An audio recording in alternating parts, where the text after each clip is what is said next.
Good morning students. Hope you all are fine.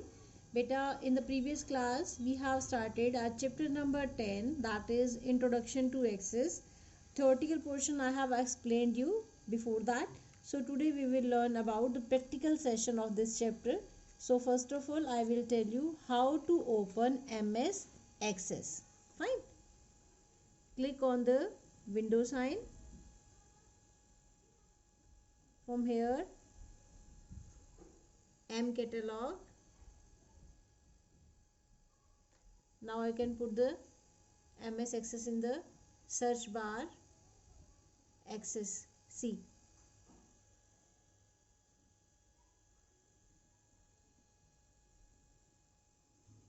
यहाँ से देखिए आपके पास सबसे पहले हमने कहाँ क्लिक करना है, ब्लैंक डेटाबेस पे। जब भी आप कोई डेटाबेस न्यू बनाते हैं तो आपको ब्लैंक डेटाबेस पे क्रिएट करना होता है। यहाँ से आप अपने डेटाबेस को कोई भी नेम दे सकते हैं। फॉर एग्जांपल आप स्कूल का बना रहे हैं, आप किसी हॉस्पिटल का बना रहे हैं, ठीक है। फिर है ये जो आपको ये साइन दिखाई दे रहा है ना, फोल्डर की तरह साइन, यहाँ पे जैसे मैंने क्लिक किया, यहाँ से आप अपने डेटाबेस की लोकेशन दे सकते हैं कि आप अपने डेटाबेस को कहाँ सेव करना चाहते हैं, where you want to save your database, in which drive you want to save. Fine. And after that I'll click on the create button. Whenever you will click on the create button, this type of screen will be visible to you.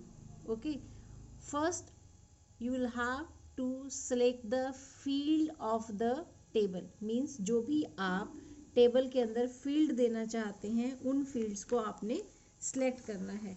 अब देखिए आपकी book के according अगर मैं बात करूं तो page number 142, ठीक है, डेटा टाइप्स रहेंगी जो आपको एक्सप्लेन करूंगी मैं.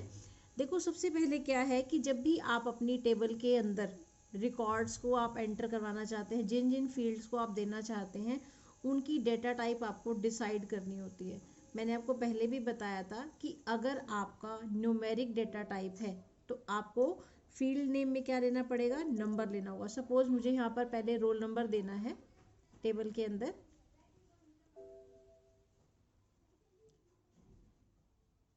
यहाँ देखो जो ये आईडी है ना, इसका मीन क्या है कि इस आईडी ने MS एक्सेस ने बाय डिफॉल्ट अपनी खुद की आईडी जनरेट कर ली है. तो सबसे पहले हम डिज़ाइन व्यू पे क्लिक करेंगे. यहाँ से हमने टेबल को नेम दिया. अब देखिए आपके पास यहाँ आ गया फील्ड नेम और उधर है डेटा टाइप. सबसे पहले है आईडी. सी डिज़ाइन व्यू देखिए कैसे आपको जहाँ व्यू दिखाई दे रहा है आपको, यहाँ पर आपके 2 टाइप्स के व्यूज़ हैं, एक डिज़ाइन व्यू, एक data sheet view. Design view में आपको अपनी टेबल को डिज़ाइन करेंगे और डेटा शीट व्यू में आप अपनी टेबल के अंदर डेटा में एंट्री करेंगे. तो डिज़ाइन व्यू पे जब मैंने क्लिक किया तो आपके पास इस तरह की टेबल आपके पास अपीयर होगी. यहाँ पर देखिए क्या है, पहले आईडी है. आईडी मीन्स टू से कि MS एक्सेस अपने आप बाय डिफ़ॉल्ट एक आईडी जनरेट करता है ताकि आपके डॉक्यूमेंट के अंदर डुप्लीकेसी ना हो. तो यहाँ पर अगर हम आईडी रहने देते हैं तो कोई इसका इफेक्ट नहीं रहेगा, ठीक है. यहाँ देखिए ये जो आपको छोटी सी नज़र आ रही है ना, ये क्या है, आपकी प्राइमरी की. प्राइमरी की से क्या होगा बेटा कि आपके डेटाबेस के अंदर डुप्लीकेसी नहीं रहेगी. अगर आप चाहें तो आप इसको चेंज कर सकते हैं. अगर मैं नहीं चाहती तो मैं एंटर की प्रेस करके नेक्स्ट कॉलम में आ जाती हूँ, नीचे यहाँ पर फील्ड में, ठीक है. अब यहाँ से मुझे जो भी फील्ड नेम देने हैं, सपोज मुझे यहाँ से देना है रोल नंबर. अब रोल नंबर की डेटा टाइप क्या होती है, डेटा टाइप का मीनिंग कि रोल नंबर का टाइप क्या है, नंबर है. टेक्स्ट में तो हम नहीं लिख सकते तो यहाँ से हमें नंबर देना है, ठीक है. फिर मैंने लिखा नेम.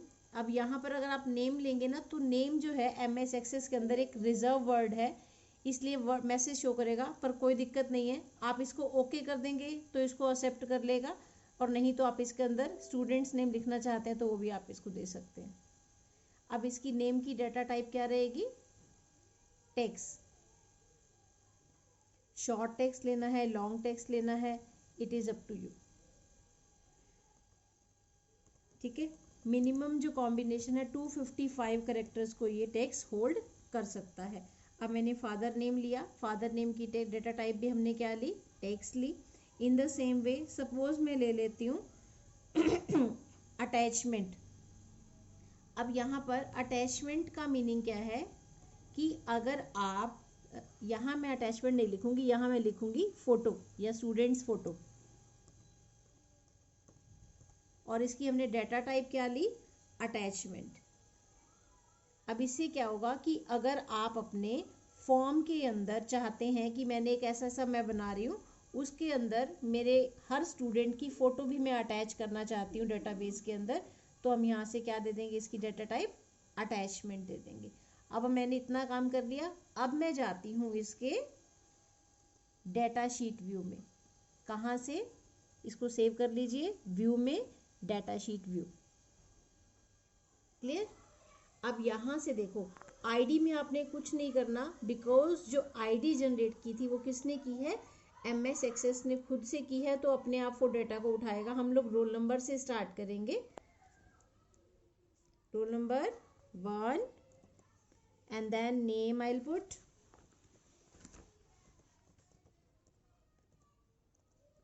then father's name। अब देखिए अटैचमेंट, अब ये जो आपको साइन नजर आ रहा है ना, ये अटैच का साइन होता है। जैसे आप इस पे क्लिक करेंगे, यहां से आप ऐड पे क्लिक करेंगे, आप अपने सिस्टम के अंदर से जहां पर भी आपके पास फोटोग्राफ्स पड़ी हैं सिस्टम के अंदर, आप किसी भी फोटो को यहाँ पर अटैच कर सकते हैं। मैंने ओके किया, तो अब इसके अंदर 1 लिखा हुआ आ रहा है, सी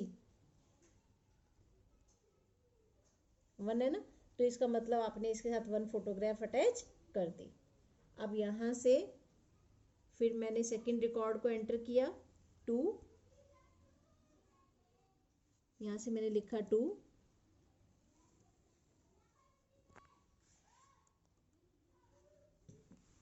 यहाँ से मैं कोई भी नाम देती हूँ, मैंने लिखा पार्थ। अब मैं टैब की से मैंने नेक्स्ट प्रेस किया, मैंने यहाँ पर कोई भी नेम दे दिया, हरिंदर।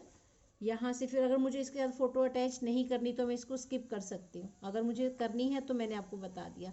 इन द सेम वे आप लोगों ने भी ये एक टेबल बनाकर देखनी है। इसके बाद कमिंग क्लास में मैं आपको रेस्ट ऑफ द वर्क बताऊंगी। टिल द टाइम आपने क्या करना है, MS एक्सेस को open, close and then design view में आप डिज़ाइन करेंगे, एंड डेटा शीट व्यू के अंदर आपने डेटा को एंटर करना है।